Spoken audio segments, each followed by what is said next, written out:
Looks like we got our Drag and Drive exhibition rolling up under the tower. Coming at you right now. You heard Joe talking about these machines earlier. It has become a very, very popular platform for drag racers. You know, they started a lot of years ago. They started doing the fastest streetcar thing, where guys would basically, bring out a pro mod and put a license plate on and go, no, you can drive it, really, I promise. And that's how they ran the fastest streetcar. And then, I think it was Freiberger that came up with the idea originally through Hot Rod Magazine and did Hot Rod Drag Week. And he said, all right, you want streetcar? Here's what we're going to do. And, you pick your favorite racetracks, but, all right, we're going to go to Indy. You've got all day. You can make one pass or two or 8, whatever you want to do. And then you're going to drive it to Columbus. And then you're going to drive it to Chicago. And then you're going to drive it back to Indy. And then we're going to average your lap times.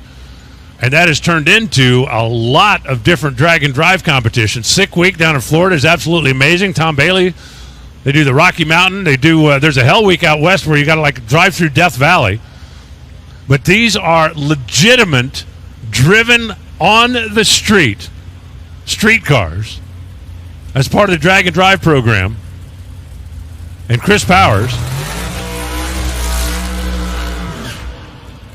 and Earl Schexnayder going to be the first two coming at you. Turbos, for the most part, are the power adder of choice, but that's not a requirement by any means. The reason the number of drivers love the turbos is for the simple fact, when you want to make power, you can make a lot of power with a turbo.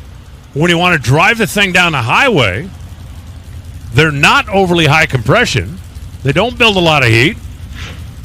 You just fill the thing up with gasoline and off you go. Now, by rule, you're not allowed to have a support vehicle. You can't be followed by somebody in a truck or somebody carrying parts, but you are allowed to pull a trailer. And what most of the teams will do when they get to their venue of choice, change the tires, put slicks on it for the drag strip, of course, maybe change the fuel system, change some other things, but it is the same car, the same engine. In the first session earlier, a couple of them had a little trouble getting a hold of the racetrack. Well, let's see if they've gone back and made some adjustments, and I expect to see some much bigger numbers coming at us right here.